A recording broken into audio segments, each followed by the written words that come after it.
hello there. Hope all of you are having a happy weekend. It is storming outside, but it's not so bad at the moment. Fortunately, so far I've seen no hail or tornadoes. And hopefully the power will stay on throughout the duration of GBcast numero 7. Alright, so anyways, hello everybody. See Tippy Tabby, Maddie, Kane, along with Nick, Riley. Hello there. Riley, hello there, GeauxBurns. You are a bold one. Yes, I am bold. Let's see, Bob, what's up, Bob? Dark Apollyon, hello, Dark Apollyon. Yeah, I was like, hello there. And I was like, General Kenobi, you are a bold one. Alright, so anyways, the plan today is all about Star Wars, so if you don't give two shits about Star Wars, you may not enjoy this installment of the GBcast. By the way, the GBcast every Saturday. We talk about a variety of things, video games, sci-fi, comics, TV shows, movies, yada, yada, yada. So that is what we do on the GBcast. But today, because yesterday, Episode 9 of Star Wars teaser trailer, The Rise of Skywalker, dropped, I'm going to share my thoughts regarding that, as well as what I think some things may imply. A little bit of hyping, a little bit of fan theories, which probably won't turn out to be true.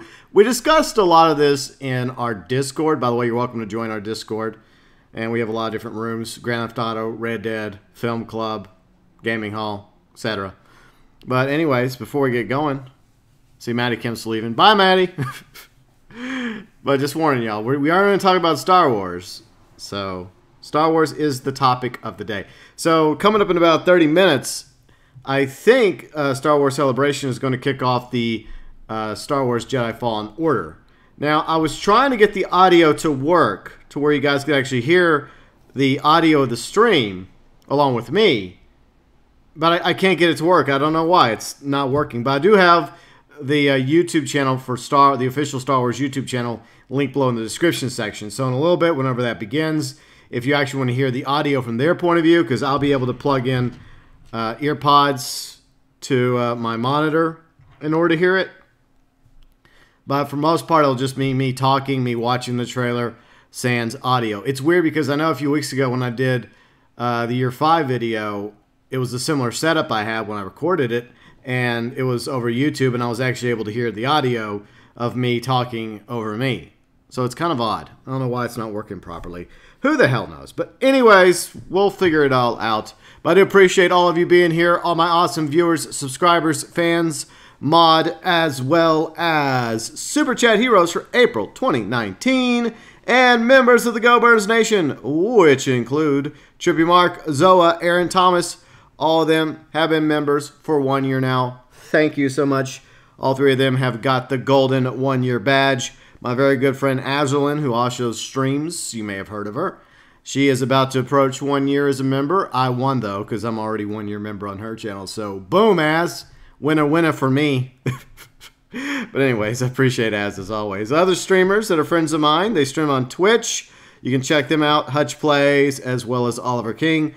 Both of them have been members for at least 6 months now. Another very good friend of mine, Carrick, over at ACG.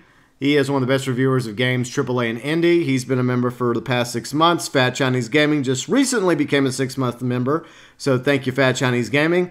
Along with UG Outlaws, Cyber Games, El Davo, Paradise Gamer, MyDune, and Chris Brad. All awesome, fantastic members of the GeauxBurns Nation. Okay, so we got the chat running properly. Good. Always like to make sure chat's working. So that's fantastic. Let's see, Tippy Tabby, I'm afraid to leave because if I do, I won't come back in like 2 months. Okay, Tippy Tabby. You'll be lost in time. See, Maddie, just... Oh, you're watching Lord of the Rings and Two Towers. I like Lord of the Rings. I'm a Lord of the Rings fan. I know some people that are Star Wars fans hate Lord of the Rings and vice versa, but I'm a fan of a lot of genres, a lot of series, except for Twilight. Twilight sucks. But I love Lord of the Rings. I love The Hobbit.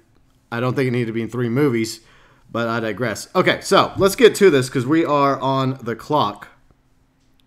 Can't you just add audio output capture 2 to your browser? We may do that. Okay. Let's try that real quick. Good idea. Good idea. Very good, Dark Apollyon. Let's see. Audio output. All right. Let's just try this. Let's conduct a science experiment. Maybe we can make this work. Speakers. We'll just see if that works. I don't know if that's going to work, to be honest. Or did that just mess it up? All right. So, anyways, let's see. Archangel, what's up, Archangel? Okay, we got the clock. The clock is ticking, and I need to get to my breakdown of Rise of the Skywalker. So let's go ahead and get to that, and then we'll see if the audio actually works. We'll see. Okay, so anyways, most of you probably already watched the teaser trailer for Star Wars Episode 9, Rise of Skywalker. And if you haven't, well, you've had like nearly a day to watch it. Okay, so real quickly, I'm going to go over what transpires in the scene by scene. I'm not going to watch it we're not going to watch it, we're just going to go over it real quick. Because I want to try to get through this as quickly as possible and also share my thoughts. By the way, I will open up, Soldier Chat's already open in Discord, but we will have people sharing their thoughts in a minute. But first, my thoughts. My thoughts first. Damn it. See, Don't Call Me Danny. Hello, Don't Call Me Danny. Just in time. My thoughts regarding the Rise of Skywalker teaser trailer. By the way, Star Wars Episode 9, Rise of Skywalker, coming this December 2019. It's set a year after The Last Jedi. Hopefully it'll be way better than The Last Jedi. I think it will be. Let's see, it opens with Rey on a desert planet. It could be any of these three, Jakku, Tatooine, even Jeddah from Rogue One. A lot of people haven't mentioned Jeddah. They either mentioned Jakku or Tatooine, but it could be Jeddah because like that was like kind of a big deal for the Jedi a long time ago. So maybe she's on Jeddah. Maybe it's not Tatooine or Jakku, but that scene is shot in Jordan, and that's where like the original was shot for Tatooine. So it could very well be Tatooine. Why she's back on Tatooine? Actually, she's never been to Tatooine. Well, I mean, we don't really know that. That's one of many questions we don't have. She has repaired the lightsaber, and to be honest, I kind of wish that she would have built a brand new lightsaber out of the Kyber crystal and made like a double-bladed lightsaber. Always thought that would have been really sweet if she would have had a double-bladed lightsaber, because she has the staff. Well, she doesn't have the staff anymore. I'll get to that in a moment. But I would have liked to have seen her wielding a double-bladed lightsaber for Episode 9. Okay, so she's waiting. I think this is my theory. Okay, so Kylo flies in. We think it's Kylo. It looks like his gloves, and apparently he's flying a First Order TIE Interceptor. Like in Last Jedi, he was flying his TIE Silencer, but now he has a TIE Interceptor for reasons. But it looks like they're not going into battle against each other. It looks like either A, there's some sort of training going on, because it's like she's expecting him to show up, and he's flying in a straight line. So she could have just simply got out of the way, and just let him fly by. And if he was trying to kill her, he would have been shooting at her. He'd have been boom, boom, boom, pew, pew, pew, laser blasting her ass, right? But that's not happening. So I think that there's either some training going on with Kylo and Rey, some Reylo action, or else she's just out there waiting for Kylo to show up. And then that's how she just jumps on board the TIE Interceptor. And I don't know why she lit up her lightsaber, but maybe just for, some dramatic effect. But I don't think Kylo is trying to kill Rey in that desert scene. Let's see, Brian. What's up, Brian? Okay, moving on. You also hear Ghost Luke talking to Rey or Kylo. He could be talking to either one of them. He says a few things. We've passed down all we know. 1,000 generations live now in you, but this is your fight. So it's possible he's talking to Rey, not Kylo. So if I was to bet credits on it, I would bet that Ghost Luke has been talking to Rey and possibly even helping teach Rey over the past year since the events of The Last Jedi. And then there's several titles that pop up in between scenes. The first one is Every Generation Has a Legend. Near the end, it says the saga comes to an end. So this is the 6th and the final installment of the Skywalker saga. So after this, there will be other Star Wars movies. I know they're taking a break, according to Bob Iger, head of Disney, but they are going to be doing some streaming stuff. Mandalorian on Disney Plus, as well as bringing back the Clone Wars. There's also talk of another Star Wars show. Plus, they have Star Wars Resistance. But the guys behind Game of Thrones, they're supposed to be working on their own trilogy. I don't know if Rian Johnson is still going to be doing his trilogy after the debacle of Last Jedi, but I think that we'll see more Star Wars movies down the road. So continuing, it shows a fight scene in this red forest with, Kylo and some First Order stormtroopers. They're either fighting the Resistance in this red forest or the Knights of Ren. That's one thing that people are theorizing because he like clotheslined either a Resistance fighter or somebody that might be a Knight of Ren. So there could be some sort of civil war happening within the First Order itself. You know, Kylo Ren's First Order versus the Knights of Ren First Order. Who knows?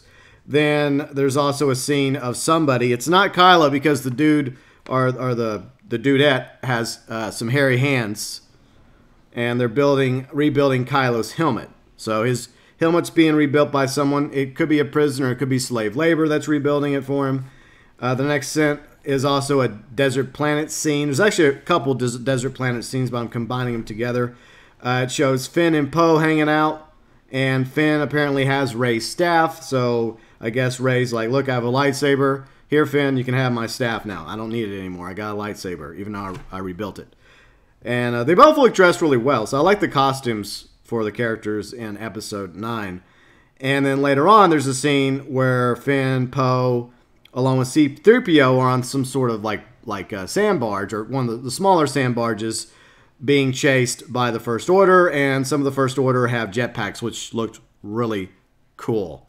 There's also a scene with BB-8 and the new droid called Davo, and I saw some of the concept art from the Celebration stream before they showed off the trailer, and one of the concept art for Davo was obviously K9 from the Doctor Who series. So Davo is, I guess, inspired by K9 from Doctor Who. Another really awesome scene, Lando is back. That's right, Billy D. Williams, fan favorite. He's back. He's going to be in Episode 9. Him and Chewie in the Millennium Falcon. That's freaking awesome. So in case some of you were wondering, the Millennium Falcon was technically Lando's ship first. It was his ship, so he's sad old Han's gone, but he's probably happy to have his ship back. There's also a really quick scene of the space battle, and you see a damaged A-Wing flying by what appears to be an ISD-1 Star Destroyer, or perhaps it's even a Star Destroyer that's been repurposed as a Republic cruiser. So the hope is that maybe some of the Republic fleet survived. Not all of them were destroyed on Hosnia Prime, or maybe these are like decommissioned ships that the Resistance get their hands on, and they just happen to be former like Imperial Star Destroyers, because it seemed to have some painting, some red lines on it. So that's the theory that it's actually an ISD-1 Star Destroyer. Then there's a scene of what appears to be Leia holding a medal that she gave to Han, Luke, as well as Chewie. A lot of people don't know this, but Chewie actually did get a medal. I mean, they later on explained it in the comics. You see, the Wookiees don't like wearing medals. So even though he got a medal, he didn't want to show it off. He was like, nah, it's cool. I'll put it in a box. So he technically did get a medal.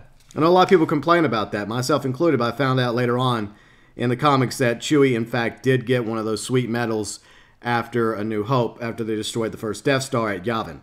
So I'm guessing it's probably Han's medal.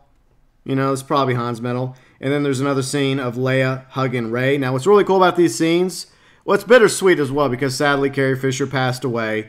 But they had some, cutting room floor footage of Carrie Fisher, a.k.a. Leia, from The Force Awakens that J.J. Abrams, who's directing The Rise of Skywalker, has cleverly repurposed for The Rise of Skywalker. So no CGI. You actually will see Leia in some form of capacity. Probably a limited role, because there's only so much you can do with that video, right? Then we get to the final showdown, the final scene, which is really epic. And Luke says this to probably Leia, "We'll always be with you. No one's ever really gone." So there's a really cool scene on this hill where you have Rey, Poe, Finn, Chewie, C-3PO, BB-8, the new droid Dio, a.k.a. Discount K9. But there's no R2-D2. We never once see R2 in this trailer, so it makes me worried about R2. What the hell's happened to R2? I hope nothing bad. I mean, he really hasn't done much in the sequel trilogy. And so on the planet, they're looking at something in the distance. It looks like there's this ocean. It's very turbulent. It's storming.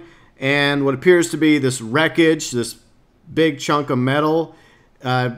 My theory is that it's pretty obviously a piece of the second Death Star that blew up over Endor. Now, is this the Ewok moon of Endor? Is this a different moon of Endor? Because technically, Endor could have several moons. Like the Forest moon of Endor, I think it is confirmed that Endor actually does have oceans. Well, the Forest moon, Ewok world, little teddy bear things.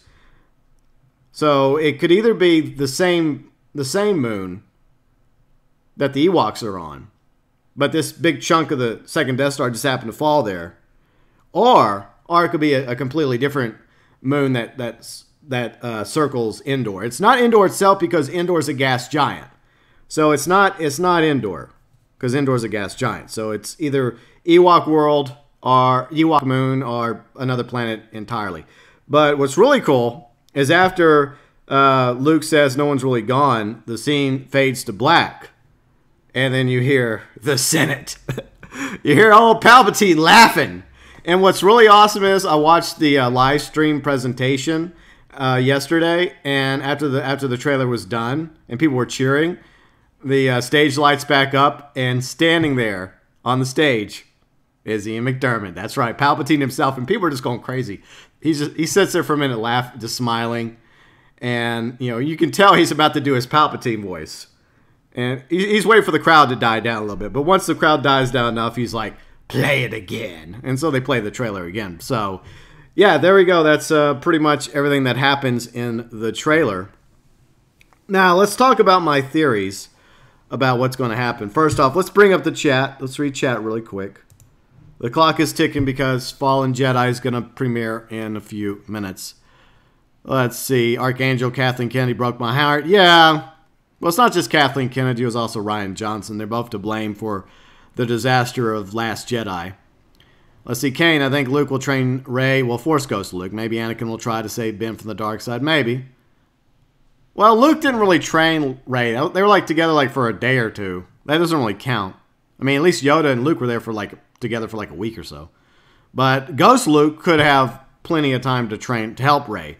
I say, yes, Smash, I'm wearing the Jedi robe. Of course I was going to wear the Jedi robe because, it's Star Wars, right? Let's see, Riley, plot twist, Han Solo Ghost will be a thing. I doubt it because Han Solo wasn't really about the Force. I don't think he had any midichlorians. He had a lot of charm, and he was a scoundrel, but I don't think he was Force sensitive. Let's see, Kane, do you remember that meme I posted with Lando? No. You have to repost it, I guess. Yeah, if R2 dies, I will cry. Yeah, I hope R2 doesn't die because the running theory is that all 9 of these movies have been from R2's point of view. He's actually the one telling the story because he's the one that's been recording all these events from the prequels to the original trilogy to the sequels. So hopefully R2 isn't dead. But it is weird that we did not see R2 once in the teaser trailers. Let's see, Riley. If I see Ewoks again, I will eat. I think Ewoks actually made a cameo in Force Awakens, I think they were in the background at Maz's cantina, or her palace, or whatever. See, Brian, do you think that Star Wars Rise of the Jedi will be a good movie? I think it'll be better than Last Jedi. Will it be the best Star Wars movie? I think that's a tall order, but I think it's going to be better than Last Jedi. That's how I believe. Let's see, Archangel, can they bring back Palpatine? I will explain that in a minute. Brian, we're not talking about Red Dead Redemption 2. We're talking about Star Wars. Let's see, Riley, I am the Senate. Let's see, ESP87, I think the title is a metaphor for what Rey will do next. A story, New Order, something she's not a Skywalker. Yeah, we'll talk about the title real quick. That's a very weird title to go with, The Rise of Skywalker. And some people are speculating that maybe that's just what the New Order is going to be called, right? Instead of Jedi or Sith, they're just going to be called Skywalker in honor of Luke Skywalker and Anakin Skywalker and Leia, because Leia's technically a Skywalker. But I guess they're kind of like the followers of Skywalker, kind of like Christians, right? Not to try to get religious, but Christians are followers of Christ, They just happen to take his name in his honor, right? So same thing you could say for the Skywalkers. So being a Skywalker in the future, post Episode 9, is whatever the future Jedi are going to be. Or maybe it's going to be something in the middle. Maybe more like a gray Jedi, a.k.a. a Skywalker. So maybe that's what it's going to be.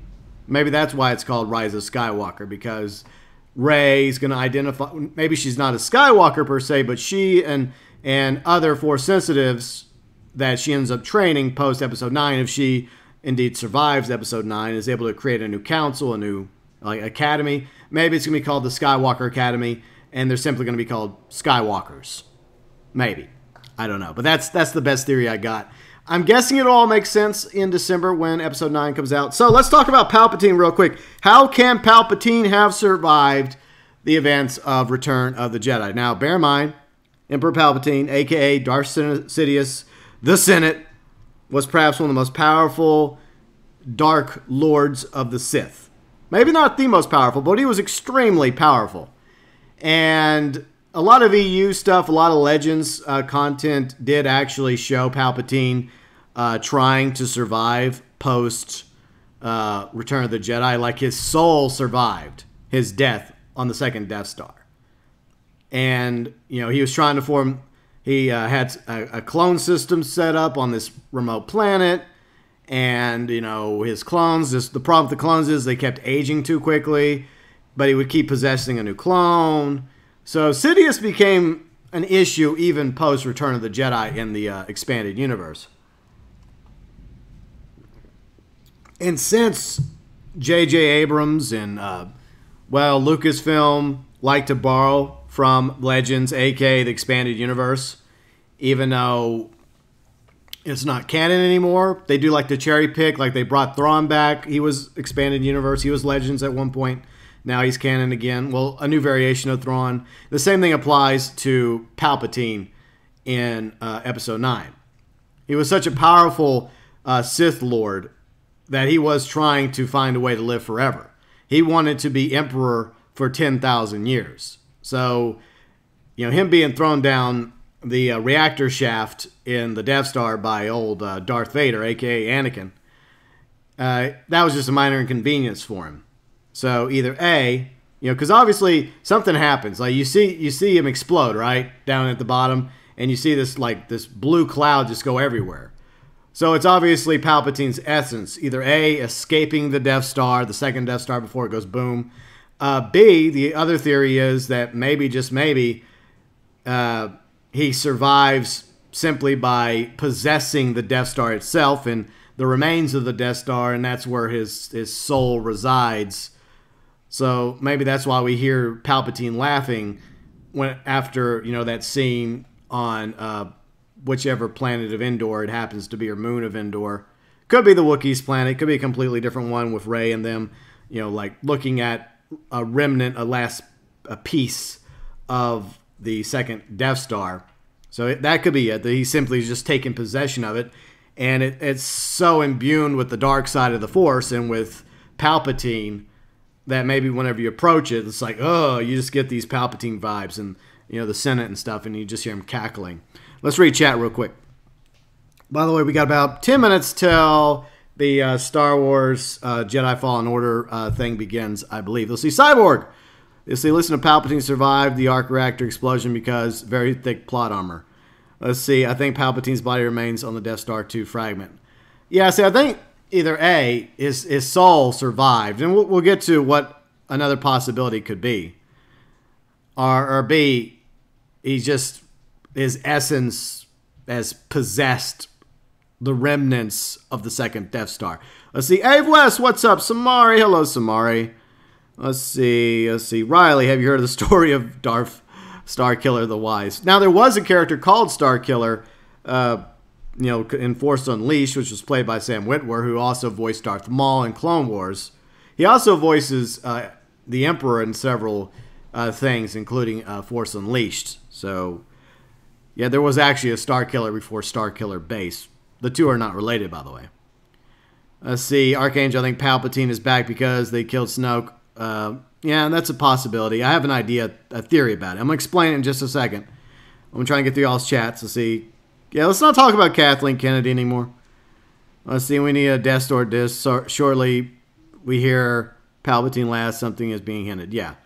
Let's see, Rey has a machine in her hand in the trailer as they walk to the Death Star. The device is used to ghost bust. Oh, so she has a proton pack cyborg man? Okay. Let's see, if the Rebels, they show that you can travel through time. Yeah, it's kind of, yeah, in Rebels, they did that during the final episode or final few episodes. Okay, we're not talking about Avengers today, Samara. We're talking about Star Wars, okay? Star Wars, not Avengers. All right, we got 10 minutes left. Okay, so 10 minutes. Really quick, let me break down my thoughts. Okay, so Matt Smith, a.k.a. the 11th Doctor from Doctor Who, has also been cast in Star Wars The Rise of Skywalker. We did not see Matt Smith or his character in any of the scenes in the teaser trailer, and a lot of people believe that maybe, just maybe, Matt Smith is portraying a character that will turn out to be Palpatine, or a younger Palpatine clone. That's some people's theories. I think it's possible. It's very possible that could be the case. And maybe he's the real villain behind it all, because he's been the villain behind all 9 movies, if you think about it. He's been the puppet master. So a lot of people, including myself, believe that maybe that Snoke was either nothing more than like a failed clone by Palpatine, or just simply another Count Dooku. He wasn't Count Dooku, but he was just another Force sensitive that basically Palpatine was using as a puppet head. Like, he launches, he has Operation Cinder launch after his demise, and only the most worthy of the Imperials escape Jakku to the unknown regions. And then there they build the First Order. And I believe, this is my theory, and this is several others that talked in our Discord yesterday, by the way, that Palpatine throughout this time has been, trying to come back into the fold, right?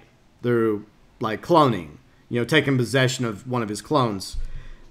Meanwhile, like he still has loyalists, right? Still people that are loyal to Palpatine, Darth Sidious, the Emperor, whatever you want to call him, aka the Senate. And it is interesting how quickly the New Order demilitarizes after the events of the Galactic Civil War. You think they'd want to have their military at full strength for at least 100 years or so, just in case there's any Imperial remnants or Imperial warlords around, right? But they do have an Imperial Navy, or they did, except for what happened in, Force Awakens with Starkiller Base, destroying all of Hosnian Prime, including a huge chunk of the home fleet at Hosnia Prime, lights flickering. So the power could still go out, which would really, really suck. So I think that Palpatine, my theory, is he's behind everything. I mean, if this turns out not to be true, then obviously that could be for the best or for the worst. But I think that, he had his assets rebuilding the new empire, his quote-unquote dark empire, which is what the First Order could eventually become, the Dark Empire, just like in Expanded Universe Legends. And meanwhile, he had to deal with the New Order, right? So he decided to destroy it from within and eventually with Starkiller Base. But from within, the first step is to demilitarize it, to weaken it, and to prevent the First Order, to prevent the New Republic from ever doing anything about the First Order. Because, they never did anything about it, even though there was rumors out there, even though Leia and Admiral Akbar and others were like, hey, there's the First Order out there, they're causing problems, we got to do something about it. You had assets within the New Republic, senators that were loyal to the First Order in secret, that were kind of stopping them. But in the end, the New Order ripperonied. So my theory is that Palpatine got the New Order, the New Republic dealt with, got them out of the way.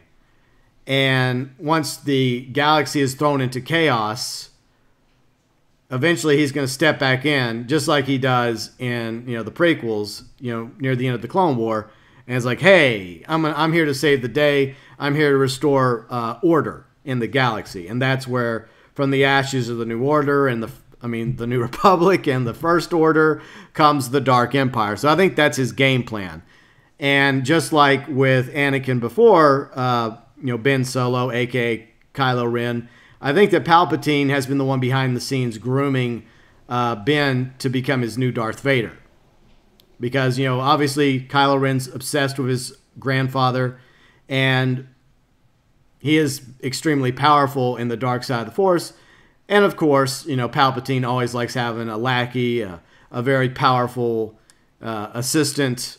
I mean, obviously he doesn't want Kylo to take over, even though at the moment Kylo technically is the supreme leader of the First Order. But at the end of the day, I think that Kylo is going to realize that he's been pawned and been used and manipulated by Palpatine all along. And I think what would be really cool is that if him and Rey come to realize this, that Palpatine's behind all this crap, like Palpatine 2 or Sheev Senate, as I was jokingly calling him, the Senate returns, and you have this final epic battle between Kylo, Rey versus new Palpatine, aka Matt Smith. So you're going to have scenes where Matt Smith's acting normal, and then once it's revealed in plot twist that he's actually Palpatine too, then you're going to have him, you know, acting more wicked looking, and you're going to hear Ian McDiarmid's voice like coming through. I think it'll be sweet though. It'll probably be nothing like this, but still it'll be fascinating. But anyways, let's go back to chat. Let's see. Cyborg Man, do you think we'll see Hayden Christensen? I don't know. That's a good question. Will we see Anakin return as well? It's possible. I would like to see that. Let's see. Actually, Matt Smith is the 13th Doctor. Yeah, you're right. I know. Technically, he's the 13th Doctor. What doesn't matter? Doesn't matter, Kane. Let's see. Smash. Remember in The Last Jedi, you see a child at the end who used the Force. Yeah. Well, that implies. Well, Smash. That implies that there's still Force sensitive out there. So there are Force sensitives throughout the galaxy waiting to be trained in either the light side or the dark side of the Force. So that kid you saw on Canto Bight, the casino planet, and others may eventually become students of Rey's new Skywalker order, right? Or new Skywalker temple. So they may become, quote-unquote, Skywalkers. So that's where I think the rise of Skywalker is going to come in. See, Kane, Leia should have died in Last Jedi. I've thought a lot about this, and I think it would have been a disservice to Carrie Fisher, even though she died, like, before Last Jedi premiered. The fact is, you would have cut a lot of her scenes out from Last Jedi. So I feel like that they were in a situation where they just, you know, in honor of Carrie Fisher, they decided not to do any reshoots. And, you know, Last Jedi has its issues, but I'm kind of glad they had that, especially the moment near the end with her and Luke. That was a really touching moment between brother and sister. See, Kane, I hope Anakin and Luke join Rey and Ben in the final fight. Well, I don't know. I don't think that's going to happen, because if you remember what Ghost Luke tells Rey allegedly is that this is your fight. So in other words, Luke and maybe Yoda, maybe Obi-Wan, maybe even Anakin have been helping Rey over the past year. I don't know if maybe it's just Luke that's been helping. I have no idea. But in the end, it's her fight. And maybe it's not just her fight, but maybe it's her and Kylo's fight against Palpatine too. I don't know. But I feel like Palpatine's going to play a much bigger role than simply you're just going to hear him laughing in the background as they approach the second Death Star. I think it's going to be a lot more than that. I feel like that's the case. Let's see. Dark Apollo, it would be nice if Kylo would pull a Vader and turn sides. Yeah. But hopefully they'll do it a little bit differently and not exactly the same. But if it becomes revealed that, you know, Palpatine was behind all this, he was behind the First Order, he was behind Snoke. Basically, Snoke was nothing more than his new Count Dooku, you know, which was going to be dispatched when the time was right. He was just using Snoke. So if Snoke himself was nothing more than an extremely powerful puppet, because Count Dooku was powerful as well, but at the end of the day, he was nothing more than a puppet. He was a placeholder, right? Because, you know, Palpatine was using the Republic and the Separatists against each other in order to eventually create his galactic empire. So maybe he's doing the same thing with the remnants of the New Republic, aka the Resistance, versus the First Order, and from the ashes of that, he'll create his dark empire, and he'll be emperor once again. Maybe he'll be like Emperor Palpatine II. Okay, so I think the time has come. All right, let's go to the YouTubes. Let's see if this works. I'm going to try and get the audio working. I hope I can.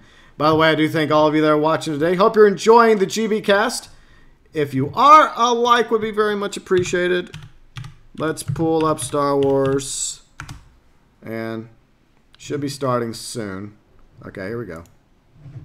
Don't forget behind you. Okay, so I don't hear it yet, so I'm going to try and get it working. All right, we are going to keep firing these I do apologize. I'm going to try and work in progress here. For our viewers at home. Hopefully we'll get it working to where we can all hear it together. 66, it spelled the end of the Jedi. So you got However, one Windows Padawan capture, story after the fall of the Jedi has yet to be told. And thanks to That's not Respawn what I Entertainment and Lucasfilm, we're we have finally that going to up. learn Well, more about this journey during the dark the times audio? because the Star Okay, Wars audio. Jedi Fallen Order panel starts Alright, I'm going to try and get this working.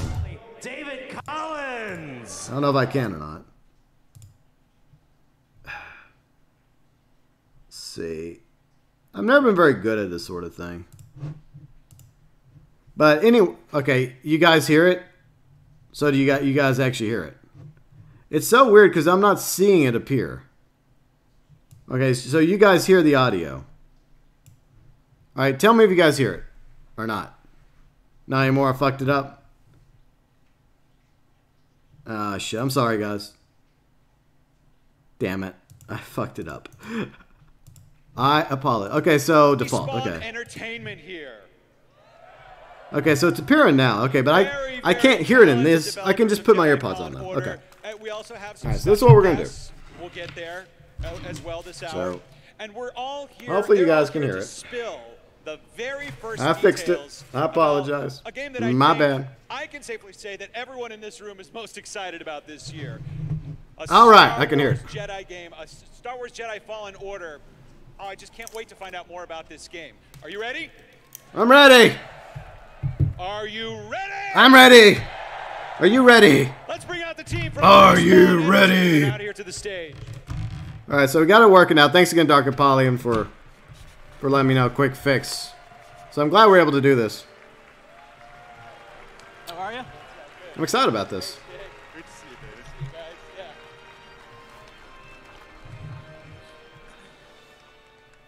Yeah. Wow. Hi, everyone. Welcome to Star Wars Celebration. And hello to the many, many fans that are watching at home as well. I know you're excited. Why don't we go ahead and start with a round of introductions so everyone can get to know you. Why don't we start with you, Vince? I'm Vince Zampella. I'm the head of Respawn Entertainment.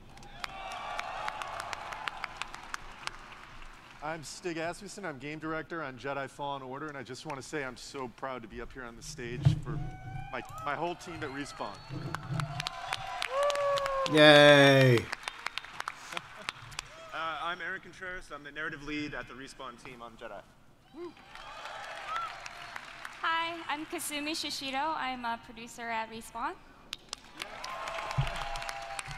And I am Steve Blank, director of franchise content and strategy in the Lucasfilm Story Group. Hey, Steve. And the biggest title of the day. Yeah, you know, It's the longest title of the day. And the Lucasfilm representative will welcome everybody. Vince, why don't we go ahead and start with you?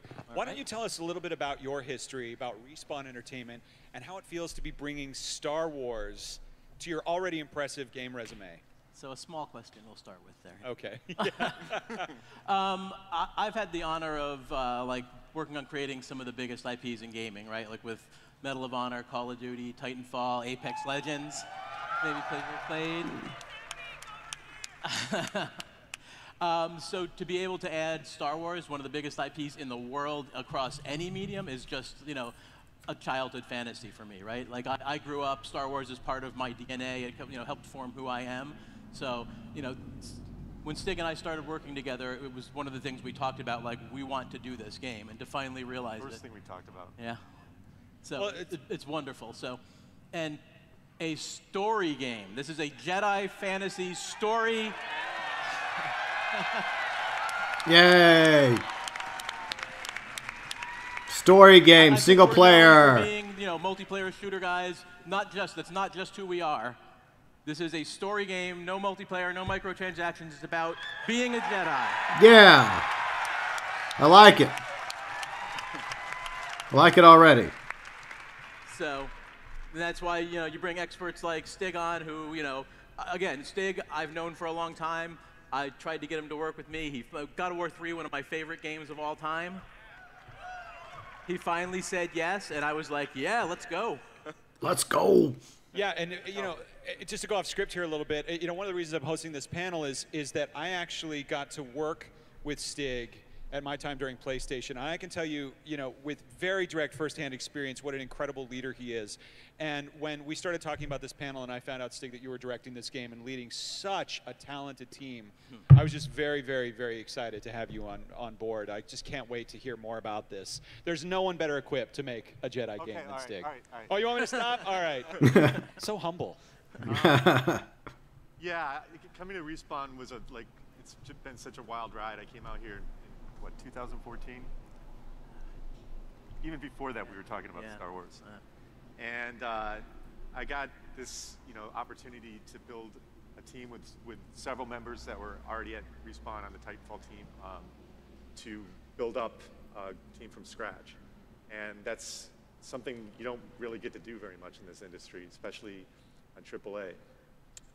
And since we were an indie studio and Titanfall was such a big success, we had the ability to kind of build slow and steady. And that's something that you never get to do in games. So along the way, we picked up great veterans in the industry, people that worked on games like Uncharted, of course, God of War, Batman, BioShock, Metal Gear, and of course, Titanfall and Call of Duty.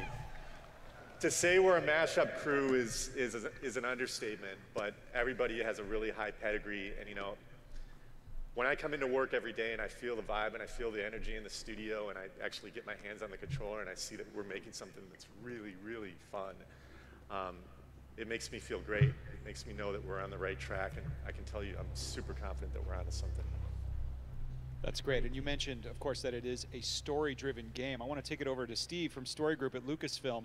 Tell us about the process of breaking a new story like this for a story game. Sure. I mean, the process in general of crafting any narrative, regardless of Star Wars or not, is a labor of love. It takes time, a lot of effort, a lot of people having all sorts of conversations from across Lucasfilm, Respawn, EA, Disney, everywhere, to craft something together when it comes to this specific story. And it's a labor of love, like I said, and we can't wait for people to learn more about what this is. And, everybody pitches in here. We all kind of get together and get to this point of making something incredible. And it all starts, when Stig and team first came to our offices in San Francisco. They pitched us right away on wanting to tell a Jedi story. They wanted to put a lightsaber in the player's hand, give them force powers, and give them that opportunity. And we were immediately sold on that premise. You make it sound so easy. Always easy. But no, it's that premise, that simple idea is a place to start. But that process then of finding the specific story and the individual narrative for this game, that takes a lot longer, and that takes a lot more collaboration, a lot more rounds of iteration. Yeah, it's been a challenging collaboration. Iteration is so important in game development. You want to execute on ideas rapidly and then, play the game to figure out what works and what doesn't.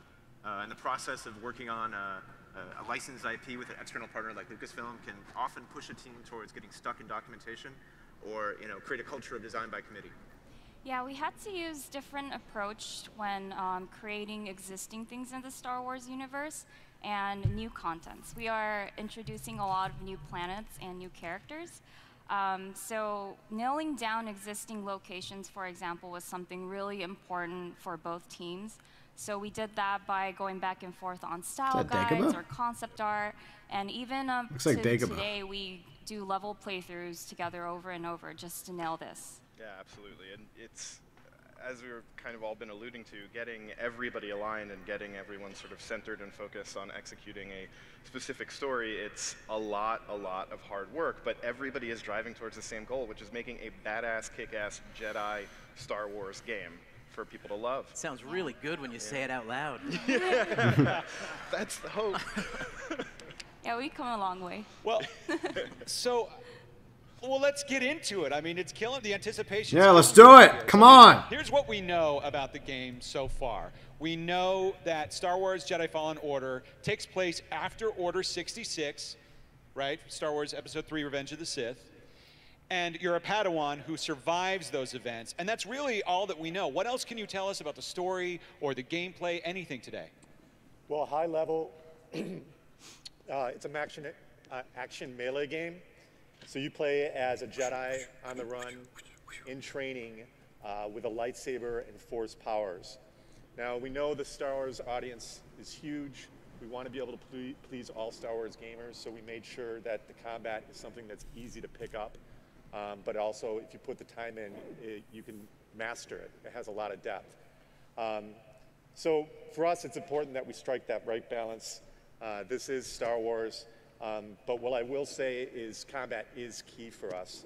Internally, we call the combat in the game thoughtful combat. And what that means is you really have to size up your enemies, identify and exploit their weaknesses with all the powers that you have. But, you know, I could keep on talking about it, but we actually have a trailer today. Ooh. No. Just keep talking about it. It's okay. Just keep talking about it. What trailer? We don't need to see a trailer. Just talk. Oh, you're not waiting till the end of your panel to show a trailer. Wow, that's... No one here wants to watch the trailer. I just want you guys to talk about it. With that. I want to see a trailer. Wait a minute. Can I qualify? Yeah, please set it up for us. First of all, a huge shout out to everybody at Respawn and EAD for all the hard work that was put into this. We're super proud to be showing this to the world. Golf clap. One thing that's important that everybody knows is this is Celebration, and I think people want to know a lot about the story. So we decided to focus on a story-based trailer. So this is not raw gameplay, but it is all gameplay assets that you will find in the game, and it is all rendered in engine. Last but not least, we will be introducing a new hero to the galaxy, and he will be introduced in this trailer, and his name is Cal.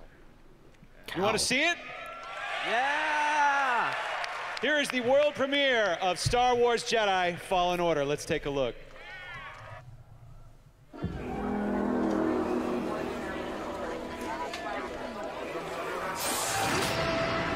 wasn't always like this.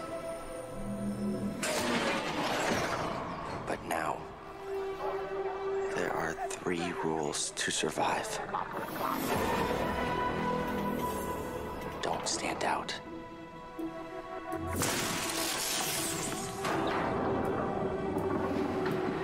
Accept the past.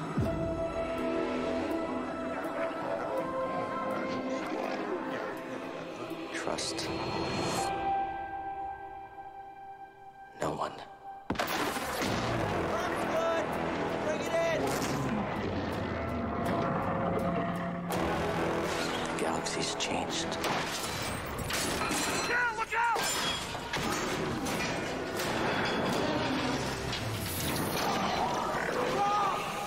Whatever you do, don't reach within.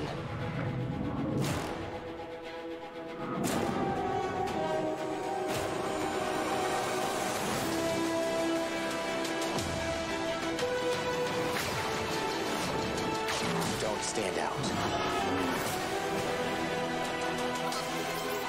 Accept the past.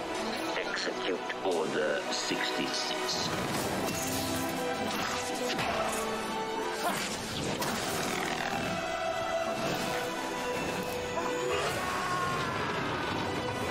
Trust no one.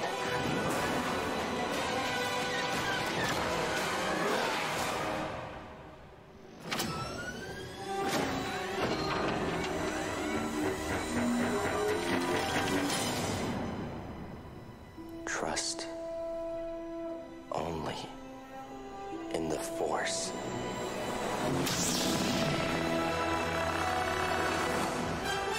Nice. That is awesome. I think I know who. I think I know who's playing Cal, and I'm excited about that. I think it's Cameron from Gotham. He plays some. Star Wars Jedi Fallen Order.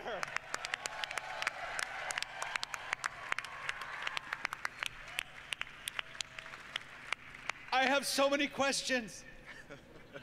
Why, between this and episode 9, why is 2019 so amazing? That was incredible. There's so I have much. to say, I've seen that trailer multiple times before today, but watching it up there in front of everyone, it's emotion. It's unbelievable. Wow, really incredible.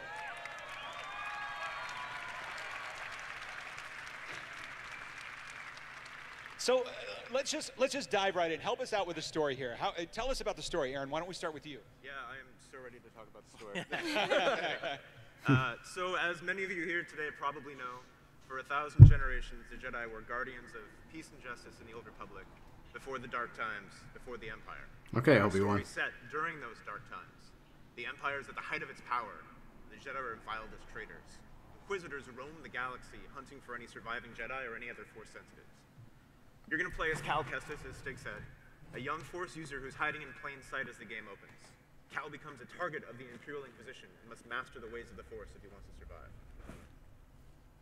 Wow, that sounds great. Tell us more about Cal.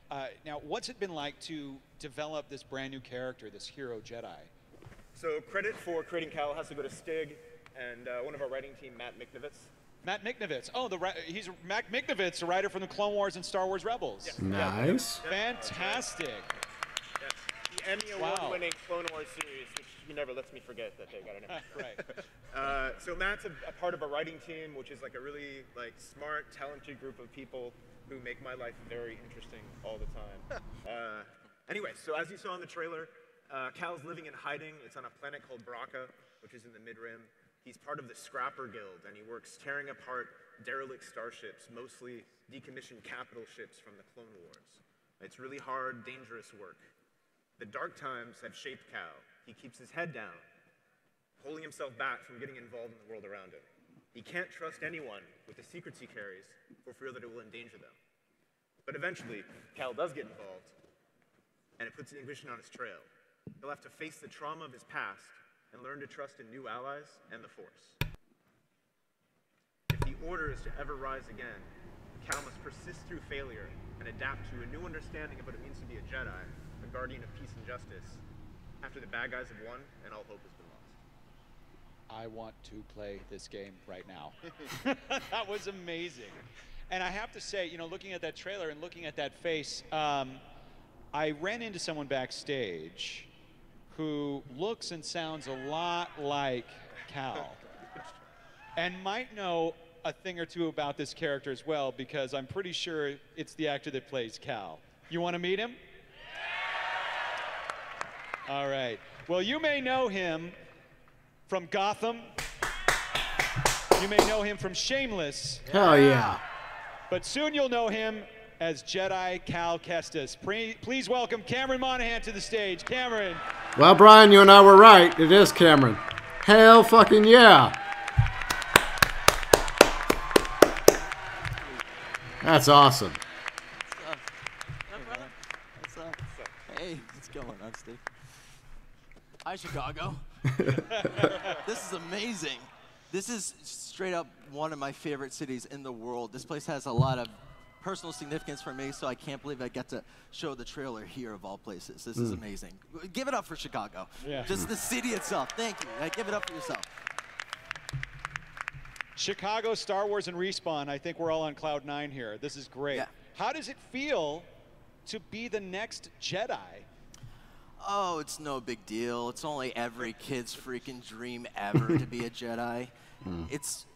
I mean, it's incredible. If I told my 10-year-old self, who had the VHS box set of the original trilogy, and he watched like certain scenes over and over to the point that they were like fuzzy and worn out, the Darth Vader Return of the Jedi scenes, of course. If I told that kid that he was going to get to swing a lightsaber one day, I think that his brain just would have exploded and leaked out of his ears. It's still kind of leaking out of my ears a little bit right now, I'll be honest. It's really surreal. It's amazing. That's awesome. Well, Stig, what was it about Cameron that drew you to his performance or his audition for the role of Cal? Actually, that would be Aaron. We were doing our first few rounds of casting, and we ended up, I ended up missing one of the casting audition sessions, and it turns out that was the one that Cam was in. And I was instructed by our casting director to go up on the network because we had recorded all the sessions and catch up. And we had 2 folders on the network. One was review first, and one was other. Somehow Cam ended up in the other folder. Aww. Sorry. But, Somehow. And I looked at the review first. There was nothing there that was striking a chord, and we decided to continue the search. But Aaron's super thorough, and he combed through the other folder and brought Cam to my attention. I'm like, this is the guy that we've been talking about. This is the guy that we've been writing about for the last several years, really. And he brings this quality. We always talked about we wanted somebody with kind of this young Clint Eastwood quality. And that's exactly what Cam brings, and that's why you're perfect Cal. Thank you. That's really, really amazing. Aaron, Stig, you are now in the review first folder in my heart. Thank you. No, I mean, Cam, as Stig was saying, just embodies what we always envisioned in Cal, is this kind of, this Jedi who has this sort of quiet optimism, who can exist through the dark times and take back on the mantle of being a hero, and he's got this power to him, and just watching him in the That's Korriban, I think. Step into and really create and bring to life the character of Cal. Looks like Korriban. Incredible. Or Moraban, or whatever they call it now. Cameron, what is it about Cal Kestis that drew you to that part? But tell us a little bit about that character. Well, he immediately jumped off the page. He felt really distinct with what you guys had already built and created, but he was, he has this sort of grit to him. He's street smart and wary, and he's been through a lot, but at the same time, there's this sort of optimism to him. He's ultimately a very good-hearted person, even though he's experienced much of tragedy. And yeah, that was something that immediately spoke to me. Was the story felt very human and very relatable, and it was something that I wanted to relate to and tell as well. I'm curious about the process of developing this character. To go back even further, Kasumi, what was the process like developing Cal? Was it a long process, iteration? Yeah, it was a really long process. We spent a lot of time and effort into creating Cal and bringing him to life. Just within the concept phase, we probably spent about a year. And we knew who Cal was from a story perspective, but we really wanted to emphasize that in his visual design and outfit and every little detail of him. So I want to give a shout out to some of our teammates, art team back at Respawn, Jordan Lamarwan, Chris Sutton, Hanno Hagedorn, and Lars Martinson. These guys were the core members that brought Cal to life. They spent hundreds of iterations from concept phase all the way to the final model, which you guys just saw in the final trailer. That's amazing. Cool. So this is your first video game, is that right? Yep. Now you walk into a video game and it's not just voiceover, you're also doing, of course, likeness capture, motion capture. Oh, here, got some footage of you actually, some behind the scenes footage. Was it everything that you expected? Was it more? Yeah, I mean, I think that I kind of came in with the perception of motion capture, which I think a lot of people do when you tell them performance capture of like, oh, you're just gonna do a voiceover and then show up and walk around with in the suit with some balls on it or whatever, and that's yeah. And then it turns out it's actually much more in depth, and you're able to really pick up very subtle changes in emotion and movement and body, and create a performance that's really nuanced and detailed. You know, if the performance is there. So I like that shirt. I'm going to miss you. Only really be limited by imagination when you're in a digital space meant that we were kind of these kids playing in our big sandbox, and we got to do something that I think that we're all really proud of. I see too, and I watched this action footage here of you wielding a lightsaber. That's so cool. But it reminds me, Vince, of something you said. Just the sort of fluidity of your motion here reminds me of your gameplay comment about the importance of feel in Respawn games. After all, that's what we're doing. We're playing. Can you just talk a little bit about that? Yeah, I mean, it's one of the pillars of what we do at Respawn, right? It's the game has to feel good. We're making interactive entertainment, so the feel, the touch, the way things interact in the game is just so important. And you know, like Stig and I are synced up on that, and you know, if you've played his games, you know that. So it was just a natural fit to bring that feel from the first person into the third person now, where it's even more important because that thoughtful combat, that melee that has to connect and feel right and look good, and it's just something that was really important. I mean, I'm a huge gamer and a huge fan of what Respawn have done, and Stig, you know, as well. And I obviously wasn't involved in the creation of the gameplay at all, so I was coming very objectively, and I really wanted to see satisfying, weighty, visceral combat that had impact. And I gotta say, like, it kicks ass. It's Disney, I don't know if we're allowed to say that, but yeah, seriously, no, it kicks ass. It's and so getting cool. to use force powers in there too, Yeah. along with the melee, and like that feel is all there. Yeah, but Bye, Riley. For me, like, I just always wanted to know what it felt like to like swing a lightsaber and for it to be satisfying, and it is really satisfying. Yeah, we only get to work on it. He's a new freaking Jedi. That's actually great to hear about the gameplay. I do have to say though, I'm still thinking about that trailer. I still have all of these burning questions, and I know we don't want to give away too much about the story, but we've got to go back to some story moments and that trailer. You know I'm not the only fan of Star Wars Rebels in this room, right? But I just have to ask, there was a character, yeah, who's that? Who's that? That's this lovely character. So that is the second sister Inquisitor. So a new Inquisitor that we have designed and developed and are introducing in this game. And for those with eagle eyes, we have actually teed up this character in an image of Darth Vader number 19. If you go back and take a look, written by Charles Soule. We have put her already out in the world, but it's from the design and from these guys as we were planting those seeds for what will ultimately pay off in this game. And How awesome is that? You know, she's a member of the Inquisitorius out there hunting down Jedi after Order 66. That's right. Yeah, we'll be saying more about the second sister at a later date, but I will say that she's exceptionally intelligent, and if you watch the trailer, you'll see she's actually using the Force to control the flight stick of the ship that Cal's on during there. So she's very clever. Super clever. I'm not done though. I have so many more questions. There were more characters in there. There was this amazing droid character. Yeah, right here. Who's this little droid right here? What can you tell us about this droid?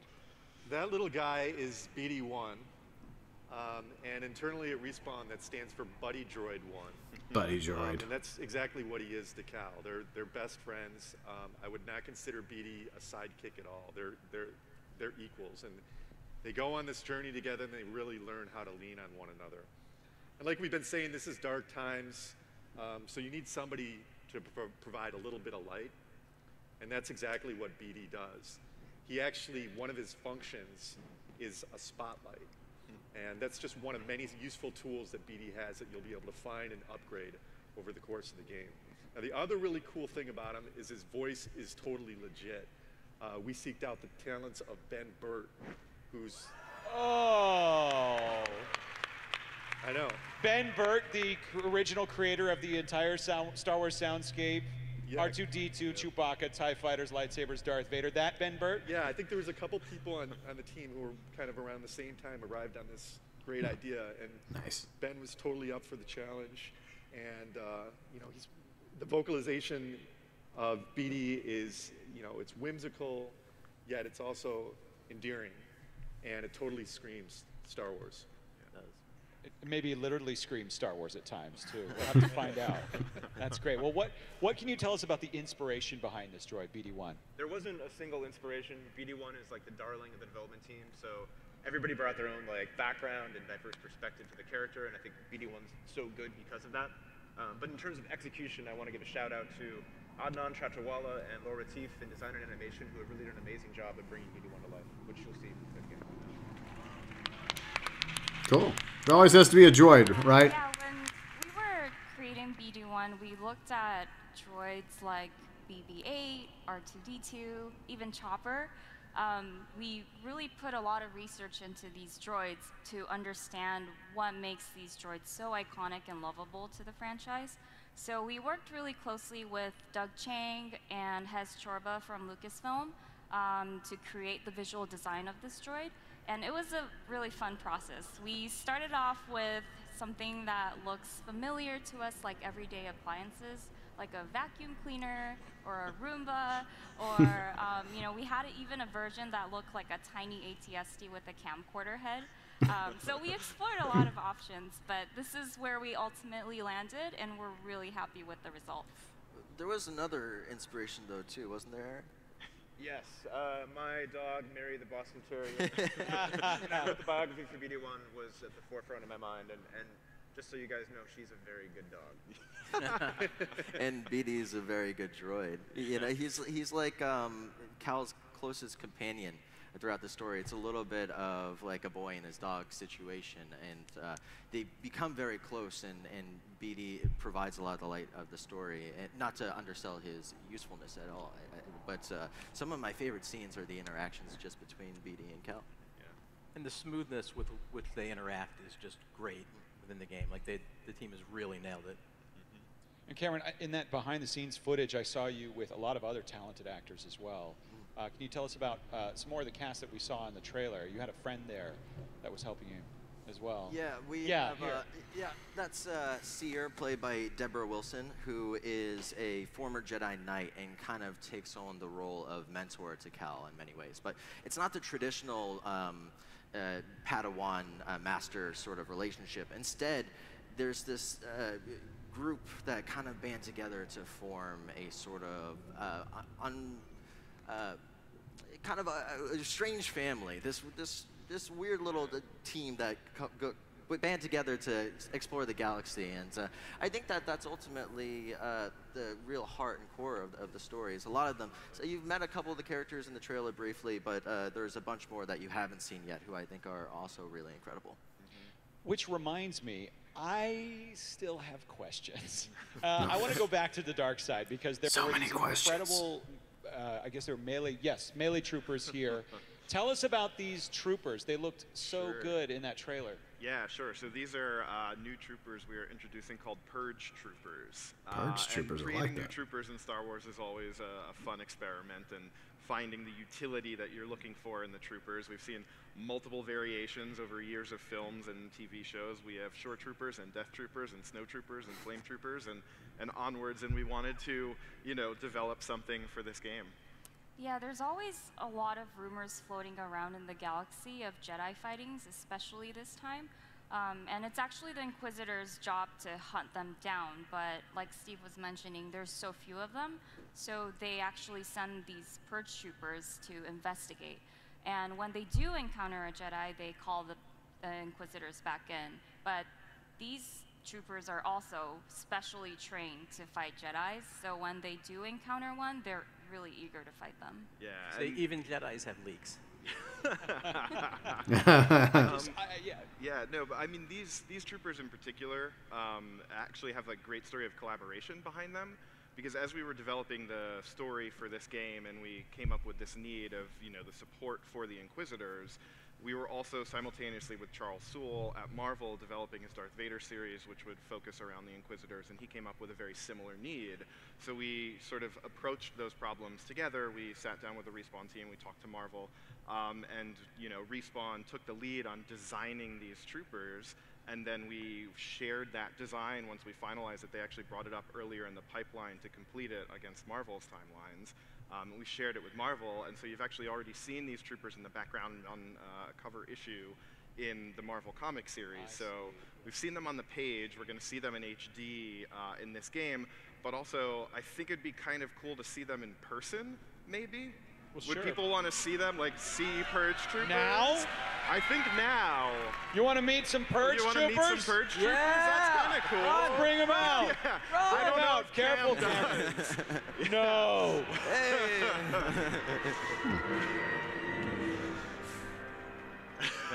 Oh yeah, get a selfie. Do it. Selfie's not a bad idea.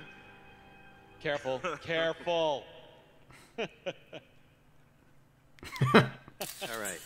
Get the crowd in the background. We good? All right. Say cheese.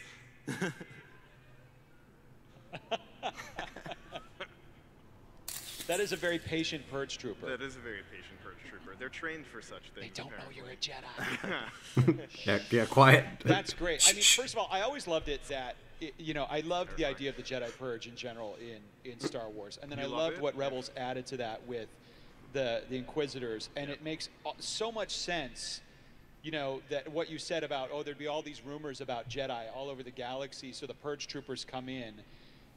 What a great, that's just such a great addition to story and gameplay, but it makes me wonder what kind of challenges these Purge Troopers are going to present to the player and to our Jedi hero Cal. It's a good question. They're basically kind of born out of the Stormtrooper mechanically. The Stormtrooper was the first AI we got stood up in the game. that could actually, we could fight against it. And one hit with a lightsaber, they go down. So they didn't provide much of a challenge unless we put them in situations where there's like dozens of them, which is okay. We might have scenarios like that in our game, but like I said, thoughtful combat, it's not a button masher. So we needed to find something that was more of a meaty one-on-one fight. So that's how we came up with these specially trained commando units with Lucasfilm. And yeah, it's kind of been said, but they come into battle as kind of, they're airdropped in as the first responders, and they soften up the Jedi before the Inquisitorius rolls in. I love that. Oh, that's amazing. Now, I did have one last thing that I still wanted to ask about the trailer, and it's been in some of the art that you released leading up to Celebration, which is about Cal's lightsaber. How do you know that's Cal's lightsaber?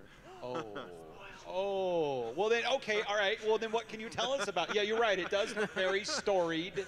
Looks like it's been through some things. What can you tell us about this? So the lightsaber, I don't think we're going to be talking about that until we release the game. You guys would want us to. It's so intimately tied to the story. It's just full of spoilers. What I will say is that over the course of the game, it will grow and evolve, and in many respects is kind of a reflection of Cal. The lightsaber will change and evolve. You heard what I said. Oh, shut down. That's great. Oh my gosh. I have one. I lied. I have one more question, which is this. I just want to know, and I'm sure everyone here wants to know too, when? Right? When do we get to experience this story and play this game? When is Star Wars Jedi Fallen Order coming into our lives and our homes to play? Vince? Let me think about it. November 15th, 2000. Oh! Nice. This year, November 15th, 2019. Xbox, PlayStation, PC, full simultaneous launch. Xbox, PlayStation. This holiday. This holiday. Xbox, cool. November. PC, PlayStation 4, November 15th, 2019. Why is 2019 so amazing? That's so great. That's great. Oh, just 7 months away. Well, that's great. I've got so many, I took so many notes because I had so many questions here. But I just want to ask you all if you have any final thoughts before we wrap this up. Why don't we start with you, Steve?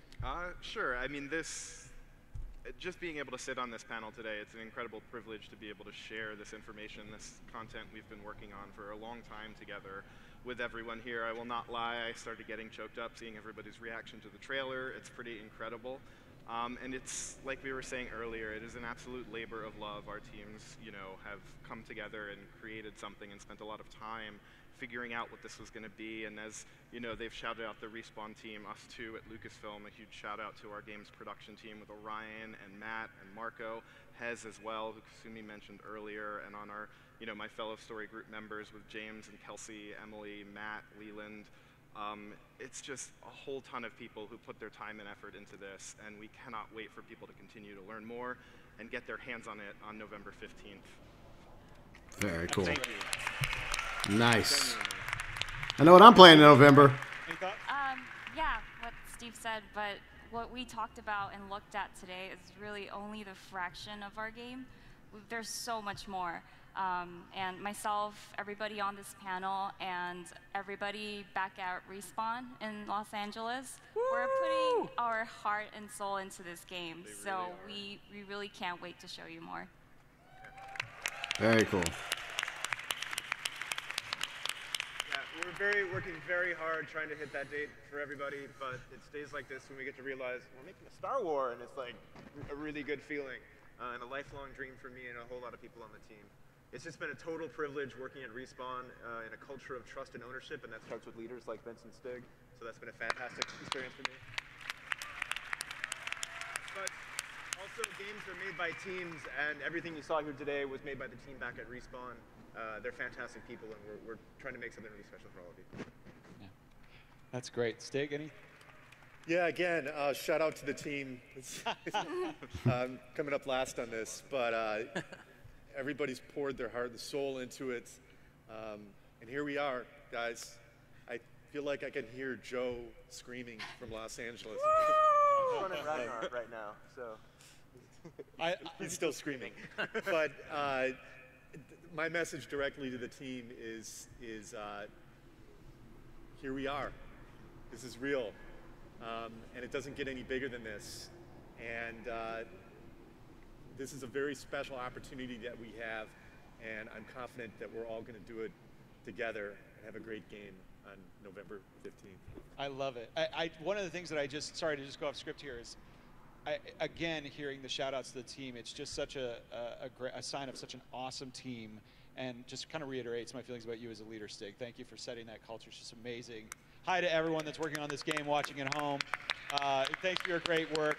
Thanks for making 2019 so awesome. And thanks to everyone at Lucasfilm, too, for making 2019 such a great time to be a Star Wars fan. Vince, Cameron, any final thoughts?